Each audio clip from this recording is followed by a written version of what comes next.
Greetings and salutations, friends. Today I'd like to give you a small guide on getting started with the latest free-to-play children's card game, Elder Scrolls Legends.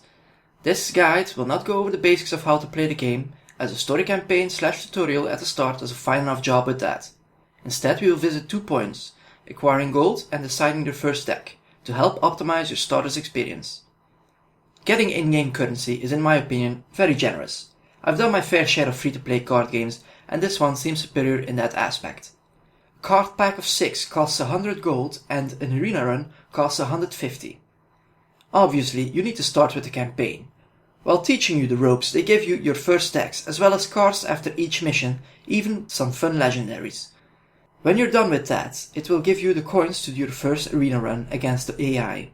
You start with 30 cards you can choose, and you get an extra one after every opponent you beat. I quite like this mode, as they throw in some curveballs with extra lanes and the enemy getting support cards the further you get. And perhaps most importantly, if you have an average run of 4 to 5 wins, you already got more out of your gold than a card pack would have done. It's also interesting to note that you start as a pit dog in the arena. Winning the arena or getting close to it a couple of times will rank you up and give you an extra gold injection on top of your winnings. Next we have the daily quests, of which you can save up to 3. You get to choose one of 2 every day from one of the 3 guilds. It's best to try to do quests for one guild if you have the choice, as you get an extra rank up bonus for doing enough quests for them. You can see your progress for that in the titles tab. You do these quests either in the arena or in ranked. Speaking of ranked, every 3 games you win, you get up to 50 gold and a free card. I've even had legendaries drop from these. But wait, there's more. Every season, which is reset every month, you will get a newly created card and up to 3 copies of it depending on your end rank. Finally, there are of course your regular levels, which will upgrade some of your starter cards, give you some gold, or give you cards and legendaries based on the race of the portrait you use.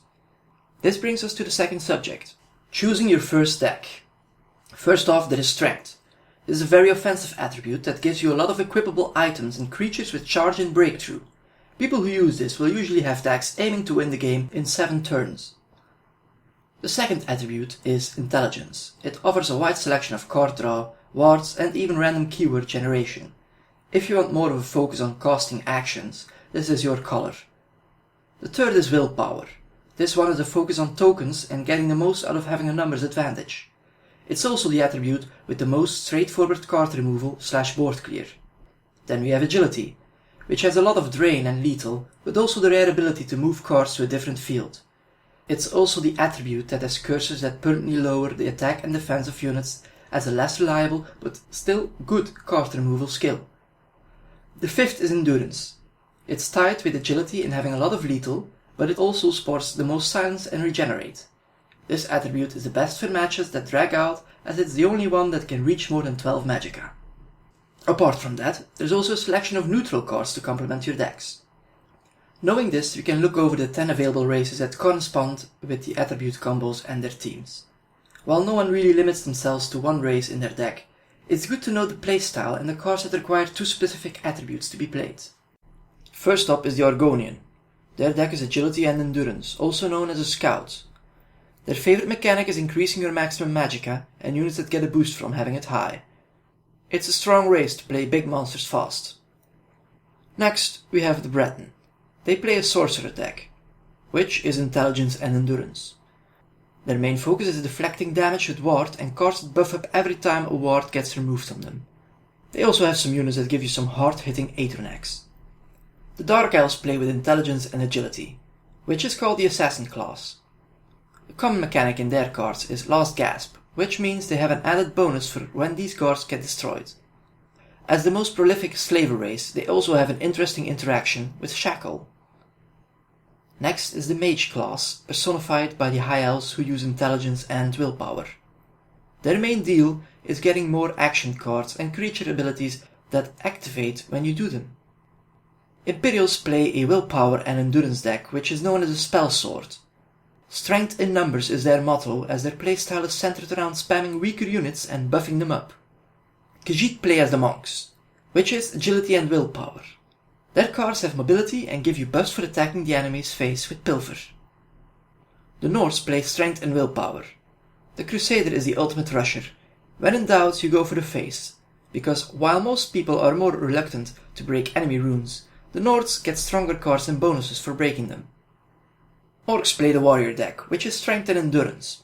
As the pariahs of the Elder Scroll universe, orcs like to stick together as reflected in their cards.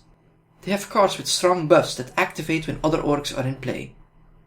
We follow up the orcs with another warrior race, the Red Guard. They play intelligence and strength, or the Battle Mage. They have a love for items, and their cards tend to either give you items or get an extra ability when combined with one. Last but not least, we have the Archer deck with strength and agility. The Wood Elf cards are a mix of units that when summoned either do a bit of damage to an enemy unit or activate an extra ability when in lane with the wounded enemy.